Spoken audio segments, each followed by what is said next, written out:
a U.S. congressman, a member for the state of Tennessee, Tim Burchett. Now, he had this to say about NATO and the promise of an intervention if any member is attacked. Could they count on America? I think NATO is a relic of a Cold War relic, and it should be in some museum right over. So that NATO treaty is qualified. Members that are gonna do things, they're gonna push our buttons, and they're not gonna pay their dues, and that's the problem. Okay, and that NATO treaty, in your view, then is qualified in that way. You had a caveat to the NATO treaty article. Yeah, I mean, if y'all aren't going to honor the agreement, then why should we? Pretty boldly stated there, Jillian. I mean, this was an individual supporter of Donald Trump in the House of Representatives, but it's a view which reflects a lot of thinking close to Donald Trump, isn't it? Yeah, it is. I mean, I want to be clear, this isn't my view, but when I'm talking to a lot of Americans, what I hear is they point to 2014 when there was a 2% GDP on defense funding target set, and then looking at how many NATO members failed to reach that. There's a real feeling that Europe has kind of outsourced its security to the U.S., and that taxpayers have been forced to pick up the bill for that, and that they're not happy with that bargain anymore. Now, I think what's happening is, as the U.S. pulls back, we're seeing a European effort to get much more serious about defense. But the way that the defense industry has eroded in the years since the Cold War, it's a tough thing to restore, and it takes time.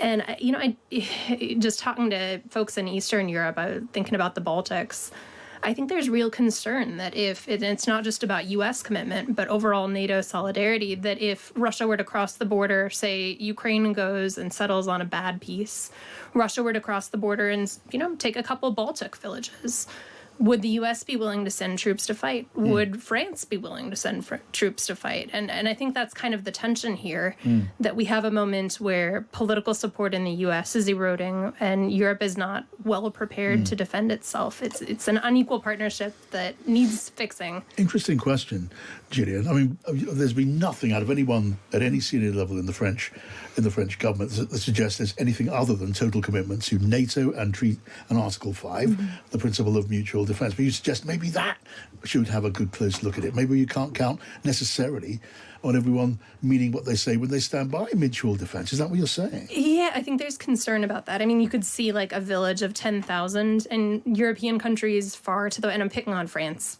That's just an arbitrary example. But, Spain or Italy or any of these countries further west saying, do I really want to go to Russia for this small village? And unfortunately, I think that's kind of the bet that that Putin is playing.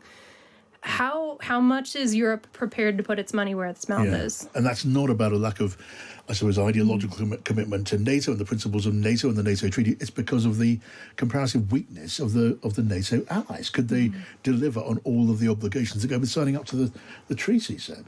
I think, look, it is very, very true that Europe has not met its defence commitments. It's lived in a slightly wonderland for quite some time. And during his first term as president, Donald Trump was quite clear when he said, you've got to pay up to make NATO work. And there were all the talks then that the US might withdraw from NATO and such like. But obviously there wasn't a war at that point, and there wasn't a conflict in Europe to contend with. And I think Europe is stepping up in a way that it does need to. That having been said, what concerns me, and we sort of wrote about this in the Times' editorial yesterday, is that all of the focus from Donald Trump has been on Europe stumping up, Europe ponying up the money, Ukraine giving way to giving a ceasefire, no criticism there toward Russia, no mention of Russia in the speech to Congress. And, if one was to try to discern a strategy here, could there be something in the sense that he's trying to get the minerals deal with Ukraine over the line and then go towards a ceasefire and then turn his attention on Russia? That would be the most hopeful way of looking at this. But I think ultimately Europe is entering this new age. We were talking about at the beginning of the show with Matt as well, that defence is going to be a much bigger part of our state. The states are going to have to change, and the question will really be: is that enough for Donald Trump? I don't know, but it does feel as if the last 2 weeks have been the biggest change in the transatlantic alliance since probably the Second World War. Man.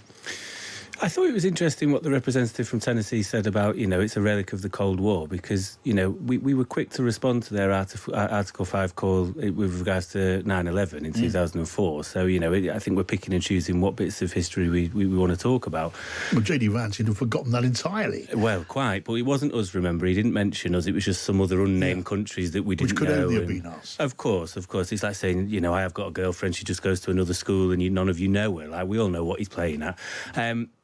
I think that the main thing that concerns me about NATO and playing into what everyone said is the Danish secret services have said themselves that if Putin spies a weakness in NATO, he will go back to Russia, regroup after this, and there will be nothing stopping him from going to try and strike further, as you said, and go into potentially a NATO country. And we're playing chicken at that point on whether we are going to step up to the plate. Can we defend ourselves? I think also the world is changing. It's not bullets and bombs necessarily anymore. We're living in an era of cybersecurity hacks, which I don't think we're necessarily prepared for, and the infrastructure we've got isn't quite there. The same with biochemical weapons, which we've seen Russia use in the cases of Salisbury and with Litvinenko. So it's time for us to step up the plate. But I do think there's a little bit of hypocrisy from America, because if you want to be the global superpower ahead of China, is it a surprise that smaller countries are on your coattails? And yes, we'll try and do our bit, but also, are you going to lead the way? Are you going to kowtow behind everybody else? All right, Matt. There's loads to talk about there, loads to watch, and those are going to be happening on the show over the course of the next, 40 minutes or so. I just want to mention this as we head towards the weekend. Do tune into Times Radio tomorrow. We've got a really good lineup of presenters. Rosie Wright with Early Breakfast, Chloe Tilley and Callum MacDonald from 6, and we got Ed Vasey from 10. He's doing the politics of the day as always. Aisha Hazarika comes in with her view of things at 1 o'clock, and Kathy Newman, award-winning Kathy Newman, from 4 with Times Radio Drive in my drive time seat. And from 7, John Harvey, a.k.a. Cat Bidface. So we round it all off with Saturday's front pages with Henry Bonsu at 10, and that is quite a Friday for you here on Times Radio. It's now 6:19. I'm John Pienaar with Pienaar and Friends on Times Radio in association with NatWest Cushion, making workplace pensions and savings easy. Search NatWest Cushion to find out more. Jane Gar. Monday to Thursday afternoons from 2 on Times Radio.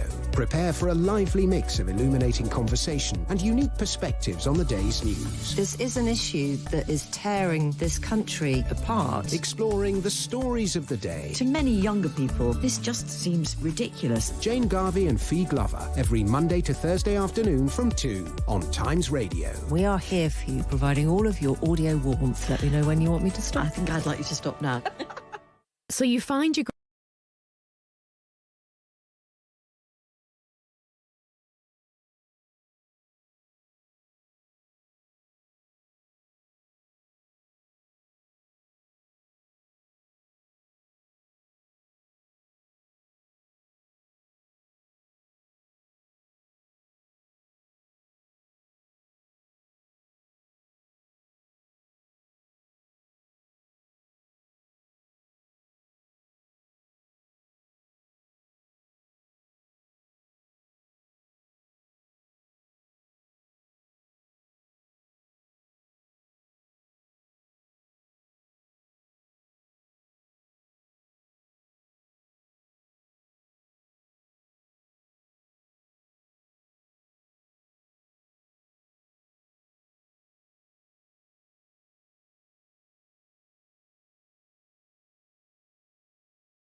Payne from the Times. We've got the Labour former advisor Matt Torbitt, and we've got Jillian Melchior from the Wall Street Journal's editorial board. Let's just talk for a bit now about, I guess what's at the heart of the conversations in Brussels today as EU leaders gather round Volodymyr Zelensky there too.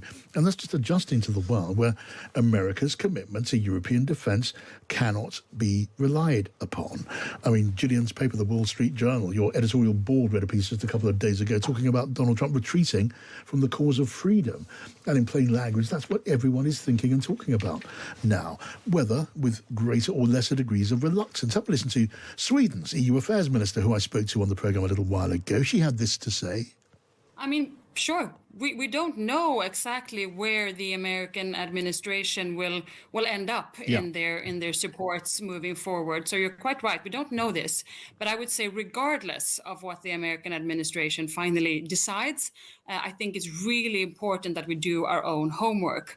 And Trump is not the first president to say this to Europe. Previous administrations have been telling us the same thing, that we need to do our own investments. And that is important, but I really hope and work for a continued American engagement as well. But what we really can focus on is making our own investments, and that we take clear steps moving forward also after this meeting in enabling for more countries to spend more, but also to make more use of the frozen Russian assets, increase sanctions on Russia. I mean, there are many things we can do. It's the Swedish Europe minister talking to me a little bit earlier on. A lot of ministers in Europe now are reluctant to sort of grasp very openly the notion of America standing back from mutual defence. Although I think all of them can see what is going on. Some people confront this thing absolutely head on. I spoke to Sir David Manning, who's the former British ambassador to both NATO and to the United States. He was pretty open in our conversation.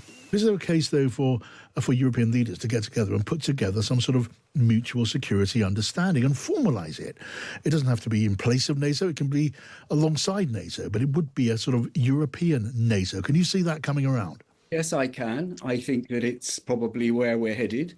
I think the contacts between the Prime Minister, between President Macron, I suspect when the incoming German Chancellor it takes office, Mr. Merz, I suspect we will find a great deal of discussion about this. I don't see myself that much greater European coordination and identity need be at odds with NATO. I don't think we should start from the position of saying we're going to try and replace NATO. I think it should be to reinforce NATO. Jillian Melchior from the Wall Street Journal. It's difficult to disagree with that, isn't it? I mean, we are heading pretty inexorably towards some formalised European pact which seeks to put in place security guarantees where America isn't. They're not doing it now, but it's coming. I think the first test of this is Ukraine. We're talking about a peacekeeping force deployed out there. And there are a lot of really important specifics to pin down on that. I mean, you're talking about having troops out there. Are they going to be provided with air cover? What happens if Russia fires on them? Because that's not going to invoke necessarily Article 5 of NATO. That's just how the interpretation has been so far. So what does Europe do? I mean, does that mean that Europe is now at war with Russia? And I think there's some vagueness about this that reflects the broader uncertainty of some of the defense dynamics, how committed countries are and how prepared they are to defend that commitment. Because if you don't have well-trained men, if you don't have materiel, you can say that you're committed all you want, but it's going to be tough to prove that on the battlefield. Yeah, Sebastian. I think it is good to see this European unity on defence, and obviously we should put this briefly in the UK's post-Brexit position, where there's obviously been a kind of factoring of the ways somewhat, and we had the London summit last week, where the UK was back in pole position, and to use the cliche that's often used by, it was Henry Kissinger, who's the first country you pick up the phone when you want to speak to Europe, it's the UK, and the UK is now back in that position and was one of the first countries to announce it's ramping up its defence spending. So if there is some form of European NATO, as you talk about, Jillian, you can see the UK and France would be the two anchor countries as the main military powers in Europe. But the question then is, what do other nations do as well? Germany is also seeing big changes in how it does defence spending. But then it comes back to the question of, you have that institution, are you going to have some form of Article 5 guarantee with it? And then, of course, that's when it starts to get very difficult, when you look at potential Russian incursions on the eastern flank of Europe. And is there the might to combat that, because the whole point of NATO as it exists at the moment is just as a deterrent force. And for a European NATO, can it still do that without America? And that may be the big question of the next 4 years. In this wholly hypothetical situation, I think the whole conversation is going to be so hypothetical, but if we end up with a European Defence Pact, a European NATO, if you like, and we're looking at what point does the equivalent of Article 5 kick in? Would it be better to have a sort of a space there, a sort of a constructive ambiguity, which keeps Russia guessing, because we're talking about Russia and nobody else? Well, I think one thing we need to keep in mind here is that Russia is going to be guessing, but it's going to be trying to figure out where those lines are. And we've certainly seen this. I mean, just a couple weeks ago, I was in the Baltic Sea as the Estonian Navy was out patrolling. And the concern is that there has been what looks a lot like Russian sabotage targeting deep sea critical infrastructure. And Europe's really concerned about adherence to international law. Those are firm rules. Russia doesn't care about that, and it's creating an asymmetrical advantage for Russia. And I think you've seen it similarly with the way that Russia has tried to weaponize immigration to try to test Europe and see if it can fracture that unity. So, I think you raise a good question about what this hypothetically should look like. But we need to be prepared as the West for when Russia tests that. And if there's any fracturing in the Western response, that's a weakness he's going to pounce on. Yeah, so maybe it makes sense to draw the line in the sand for Putin to see very clearly. And be able to reinforce it. And to reinforce it. I think I agree with that, because the whole point of Article 5 is that it is that red line, and that Putin knows that if that was ever crossed, it would come with very severe response from the West. If there is a European Defence Pact, it needs to figure out where that line is, because if it tries to create it as maybe a set as Article 5 is in NATO, then that could be tested before the pact is even implemented by Russia. And also, to a point we were talking about earlier, there is the kind of physical battlefield, but there's also the virtual one as well. And then we are already waging a constant war with Russia in cyberspace. And there's a lot going on there already. And again, I think if there was a European Defence Pact, it would be formalising a lot of stuff that already happens. Matt Torbitt. I like the idea, but I can't help but feel without America being there and it being European only, it's a bit of a B team. It's a bit of a reserve team. But it's all there would be. I mean, the point would be to do it without America. I think I would favour an update to NATO. I think it's probably overdue anyway. The world is very different from when NATO had its inception. Maybe there is a guarantee of how much GDP each country is paying in, and you've got to stick to that. That's the red line as far as funding's concerned.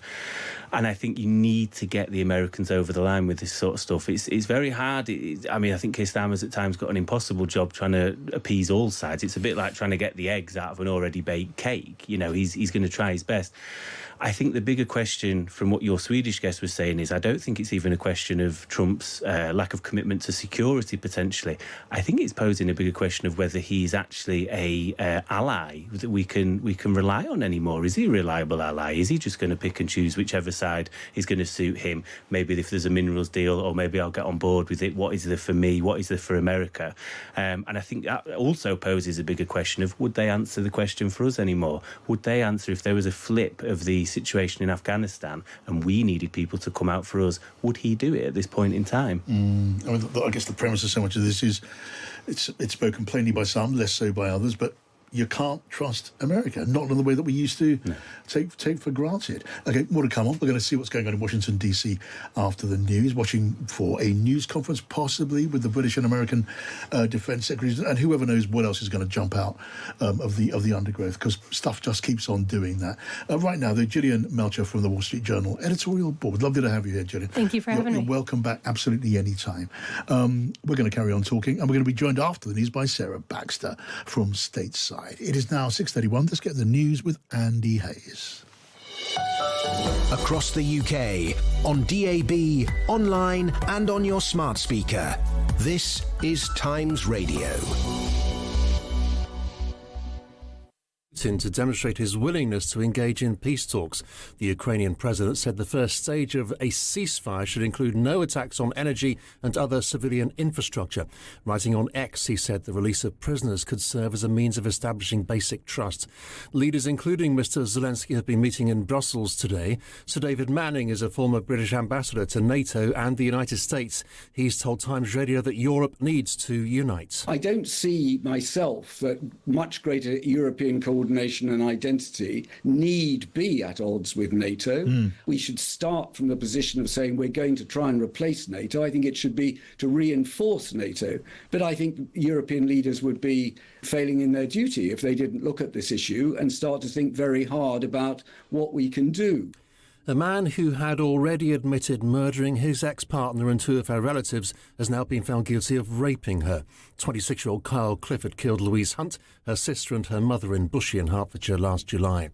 Donald Trump has dropped tariffs on most Mexican goods, but there's no mention of Canada. Charges on imports kicked in earlier this week. And 10-year-old Poppy Atkinson, who died after being hit by a car on a sports pitch in the Lake District, has been described by her family as full of energy, character and spirit. They say she was determined to be a professional footballer. A 40-year-old man's been arrested following the incident in Kendal. And for a news bulletin when you want it, search for the Times News Briefing on the Times Radio app. This is Times Radio.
Times Radio Drive with NatWest Cushion.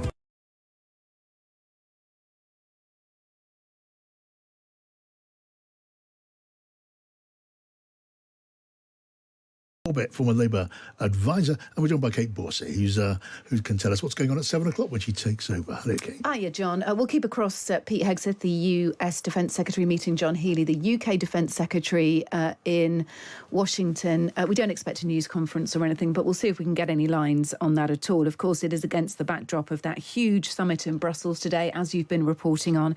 EU countries edging ever closer to signing off on this huge €800 billion defence fund that is being touted by Ursula von der Leyen. And we've also heard lots of other encouraging lines, really. I think the order came from Donald Trump, didn't it, that European nations have to stand up, and it looks like they are. It will now be absolutely essential that the size and the immediacy of how they stand up is brought to the fore. So we'll cover that in various ways. We'll go to Brussels. We'll also go on the ground to Ukraine. We'll talk about what the response from Viktor Orban of Hungary has been, whether there are any flies in the ointment here. And actually later on, our newsmaker will be Sir Roderick Lyne, who was the former British ambassador to Russia. And we'll be talking to him about what we've heard from Russia today, but also broadening out that conversation on what Donald Trump is up to here in aligning with Russia, how much he should trust Russia, and what Russia think of this situation, essentially. How much do they trust Donald Trump? He obviously elevates them in terms of status, but we're going to take a look at it from the Russian perspective. So loads of stuff to come on the show. The Times has just put up a story about those sentencing guidelines. We heard the story earlier, didn't we, that the Justice Secretary is very against taking into account people from ethnic minorities and other other groups. And it appears that the recommendations originally came from a report by the Foreign Secretary David Lammy, the Times is reporting, back in 2017. So the Times has just popped that up as an exclusive. We'll take a little look at that in the show as well. Loads to come tonight, John. All right, be with us at 7. Kate Borsay, thank you. Now, I'm looking at your thoughts on what you've been hearing so far. Let's just share some of them. I'm keen to see them all and get you involved in this conversation. As always, this is Jason. Thanks for writing in, Jason. Jason's thought, while the idea of a European army is attractive at the moment, what would happen if a close ally in that pact changes their allegiance? What the current situation has shown is that alliances are positive as long as they're not too intertwined or asymmetric. And Lee says, how long would it take our allies, minus the US, to sort out a European defence pact? Can it be done quickly, or would it take years? How do we untangle ourselves from the US? Andrea? It's nothing about the European attitude towards paying for defence. It's all about Trump's animus towards Zelensky. Trump is only interested in a minerals deal, and Vance hates Europe. Simples, says Andrea. And Marcus, why is it naive to think a major democratic country complies with its international obligations under treaties? Why is the US-Ukraine 10-year security agreement not even part of our discussion? Perhaps Ukraine should start asking for compensation from the USA for breach of their obligations. Do keep your thoughts coming. Send me a text, 87222, start with the word Times, and share your thoughts. Now, we're joined now here on the programme on Pienaar and Friends by Sarah Baxter, our old friend Sarah Baxter from stateside, of course, the director of the Mary Colvin Centre for International Reporting. Welcome, Sarah. Hello again. Hello, John. Sarah, I wonder what you think of what's going on now in Washington, D.C., because we just watched on our news monitors, we just watched John Healey, the British Defence Secretary, walk through the door there with Pete Hegseth, the US Secretary for Defence. How do you reckon that's going to go? Start with that. What do you reckon? Should we be expecting very much or very little? We might not hear very much. I mean, that remains to be seen. But I actually think it's the perfect moment for John Healey to be beating Pete Hegseth, just as European allies are trying to get their act together in Europe. And I do think that Donald Trump still wants peace. I know every day he comes out with a new offensive proposition and more of a punishment beating for Ukraine. But so his envoy, his special envoy, General Kellogg, who's dealing with Ukraine and Russia, said something very revealing. It was kind of offensive, but revealing. He said, look, Ukraine is like the mule that we're trying to slap round the face to be accommodating. They're putting maximum pressure on Ukraine. So far, no pressure whatsoever on Putin, which is why, of course, this sticks in the craw. But they still are trying to effect a peace deal. And if Europe can help with constructive proposals for how to enact a ceasefire, which I think they do have plans for, then I think America and Pete Hegseth will be listening. Donald Trump wants a deal. He just has his own unique and rather horrible way about going about achieving one. Yeah, it's probably not unfair, is it, Sebastian and Matt, to consider that Donald Trump may very well want a deal, even if it's only to add to his list of wins, to chalk it up on his list of Donald Trump achievements, maybe a Nobel Peace Prize into the bargain. I know it's sort of a bit of a cliche to say this, but, he is the man who loves the art of the deal and sees his job as president as striking deals as rapidly, as quickly as he can, as long as they're on favourable terms for America. And the problem with the Ukrainian situation is, as we were hearing earlier in the programme, he's just decided that America's not giving any more money and is going to cut off military aid, which it's done. It's cutting off intelligence sharing, trying to get everyone to the table here. But I think Ukraine is such a complicated situation, is such a linchpin in European security. I do wonder how much realisation in Donald Trump's circle and by the president there is about just the significance of doing this deal on bad terms, because the minerals deal, which looks as if might be coming to view over the next couple of days, that's essentially repayment, as Donald Trump sees it, for the military aid that went to Ukraine from America. And he keeps saying, by the way, that America gave more than Europe. That's not true. We can't keep saying that. It's completely wrong. But then the real thing that concerns me is the ceasefire deal and what terms that will be. Yeah. Because what are the borders going to be? What are the terms of that ceasefire? How is it going to be protected? And also, will Russia accept it? Because everything we've heard from the Kremlin suggests that they don't want European troops in Ukraine. So I'm slightly concerned about what's going to come up from Donald Trump if he does the minerals deal and say, right, you've got to accept this ceasefire, potentially with no troops whatsoever, which if that happens, leaves Ukraine open for Russia just to march in at a future date. Yeah, I think that's probably about right. Trump wants peace, I think, because the ego in him wants a Nobel Peace Prize. He's joked about it many times in the past. It's probably the only thing Obama's got over him. And it clearly eats away at him because he uses it as a joke. Does he want peace as in a ceasefire, or does he want a cessation of hostilities? Because there has to be a lasting peace. It can't be just peace at any cost. If your house was getting burgled, John, after this show, and I happen to know the person doing it, and we've all known them, and they were a bit of a rogue for many years, and I went, John, I can make this stop, don't worry about it. First of all, I need you to give me that last 20 quid in your pocket, and also they're going to take the telly on the way out. That's the position Zelensky's in. You cannot just be giving Russia carte blanche doing whatever they want, because that peace will not last. How long until they don't want 20% of land, they want 30, 40, 50, until, he carries on with his goal of a rebrand of the Soviet Union. Sarah, when it comes to, if they get together in the White House in the next few days, Sarah, Zelensky there, apparently Kier Starmer and Emmanuel Macron want to be there too. Has there been any advance on the idea of America giving any kind of meaningful security guarantee to a force on the ground? Because Starmer wants that badly, says you need that badly. Other partners in what would be that sort of coalition of the willing say you need that too. There's no sign that Donald Trump and his team are ready to give them anything near what they want, is there still? No, absolutely not. I don't actually think that Donald Trump will offer any US security guarantees. I think he thinks the minerals deal is the security guarantee. And you hear this a lot amongst his supporters because, once America is trying to sort of extract minerals, I mean, it's an expensive process to extract these rare earth minerals from Ukraine, they will be effectively investing in a free and independent Ukraine. And they say that ought to be good enough.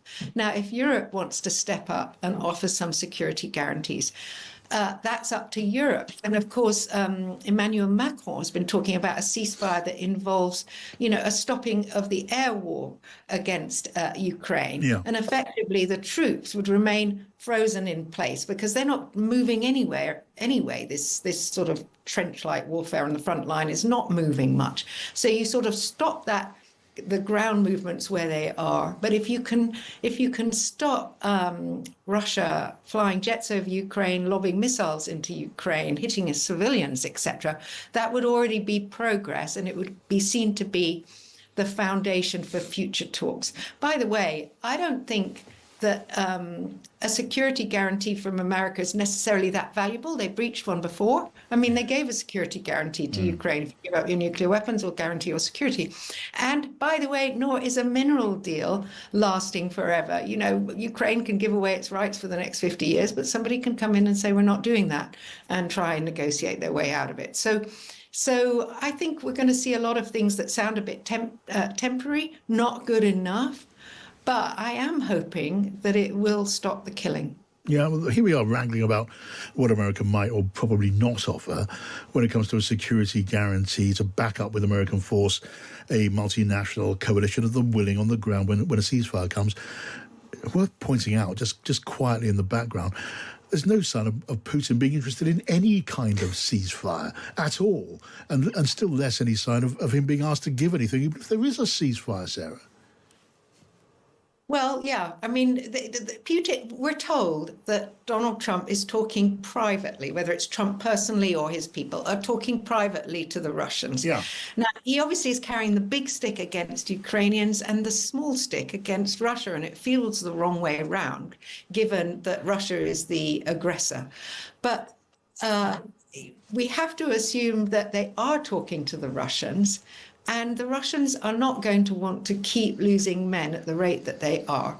So there must be some sort, I mean, perhaps I'm being too hopeful here, But I hope that in these private negotiations with the Russians are being less belligerent than they are in public. Okay, we're going to park there just for the moment. I mean, in a moment, I want to talk about the other big story stateside, which is, of course, the tariffs, Donald Trump's tariffs on Canada and Mexico. That's caused a certain amount of economic turmoil. The markets have taken a nosedive. The American S&P index went down on the strength of all of that. All sorts of worries about a big hit to the global trade and the world economy. And now Donald Trump has set out a new position, which we will explore with you and tell you all about that in just a minute. You're listening to Pienaar and Friends here on Times Radio in association with NatWest Cushion, putting your employees in control of their financial future. Search NatWest Cushion to find out more.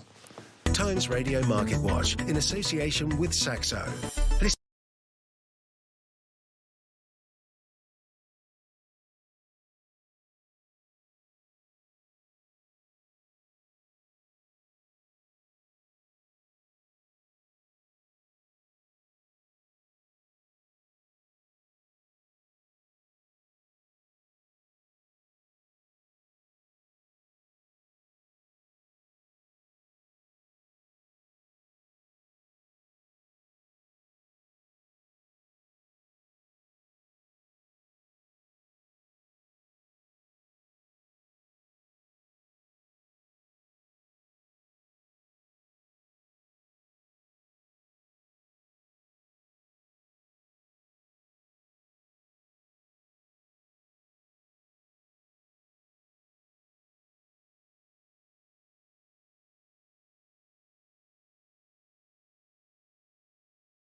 Deb says, I don't think Trump's interested in peace, and basically we still haven't learned that when he says something, he means it. Putin says Deb has no interest in peace either. If Trump fails to give Ukraine any backstop, there's no reason for Putin to stop either. Putin isn't going to yield to Trump. He doesn't care about casualties.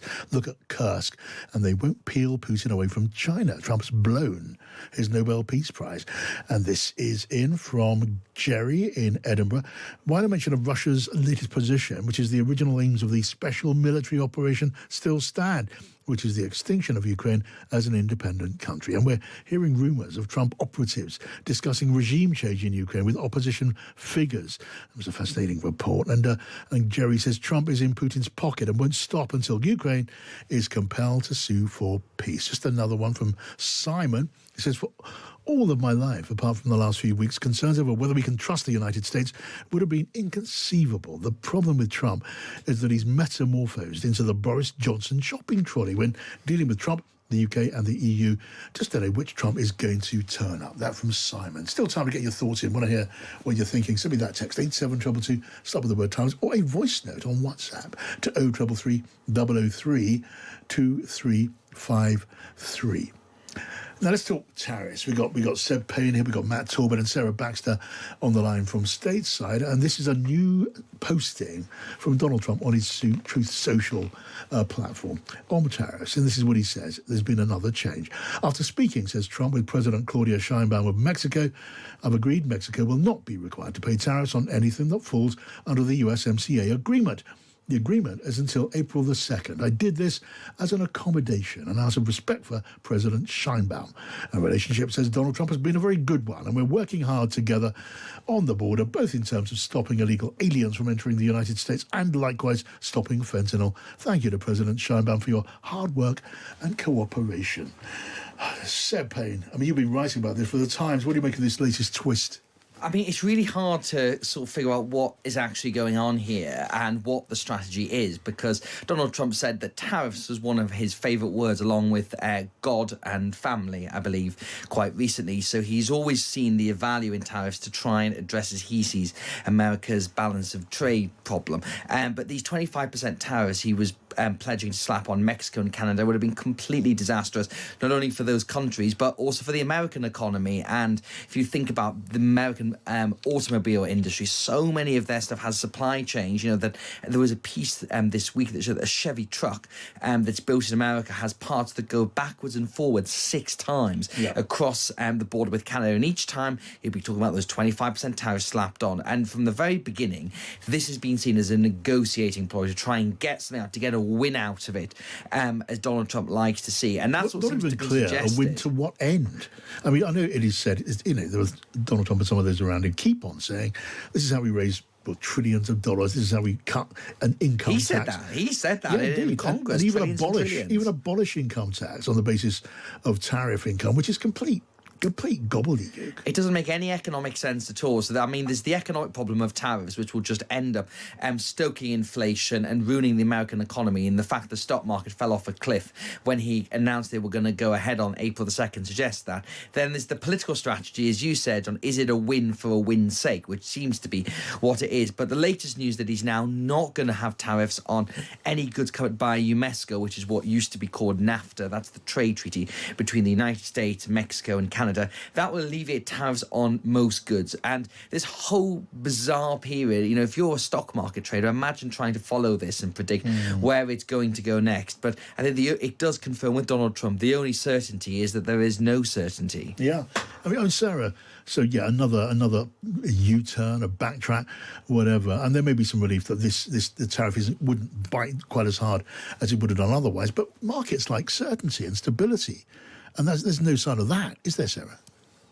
No, there's no sign of that. And, you know, everyone has a plan till you get punched in the face, as Mike Tyson said. And the stock market is delivering its verdict.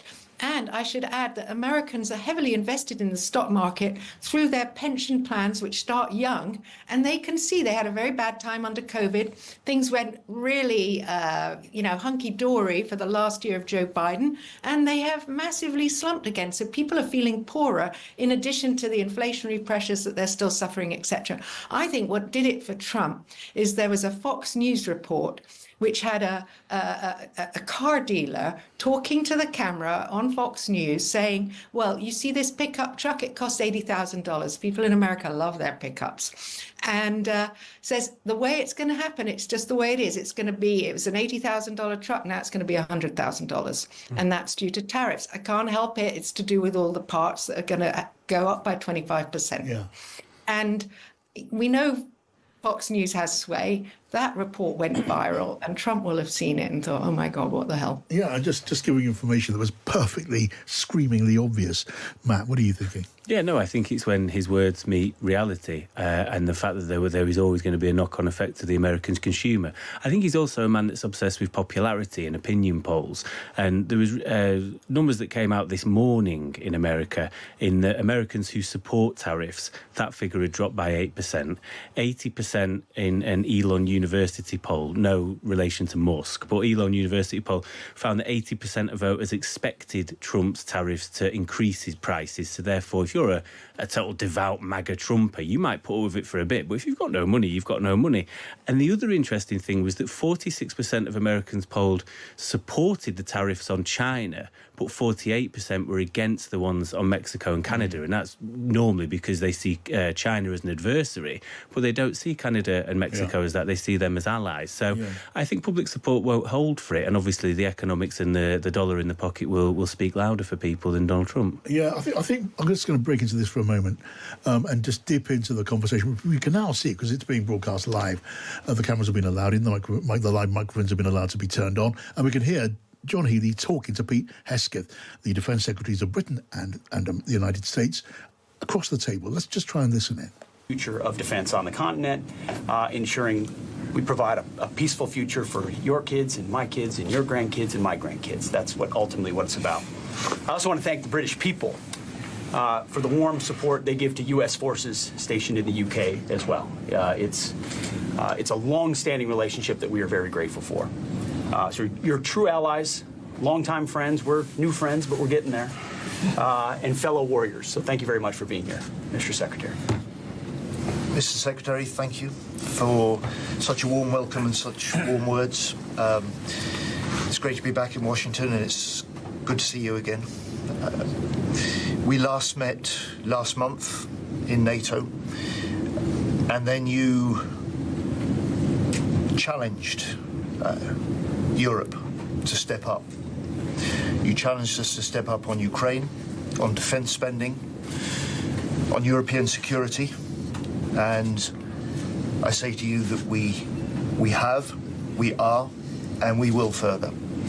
And last week, the British Prime Minister announced the biggest increase in defence spending since the end of the Cold War, and we will go further. You also asked the UK to step up on leadership on Ukraine alongside the US. And indeed, you were with me when we had the 46 nations round the table at a week's notice at the Ukraine contact group. Our meeting today follows very good discussions between President Trump and Prime Minister Starmer a week ago today, in which they both pledged to work together, our nations would work together to secure a lasting peace in Ukraine. And we have a chance today to discuss the progress on that path to peace with the opportunity that President Trump has created now since the 20th of January. And when your President and my Prime Minister met last week, your President also said that the UK and the US have a relationship like no other. And I think for me that was exemplified last night at the British Embassy when we were able to lay on a party to celebrate the 250th birthday of the US Marine Corps. And for more than a century, your US Marines and our Royal Marines have trained. US Marines and our Royal Marines have trained together.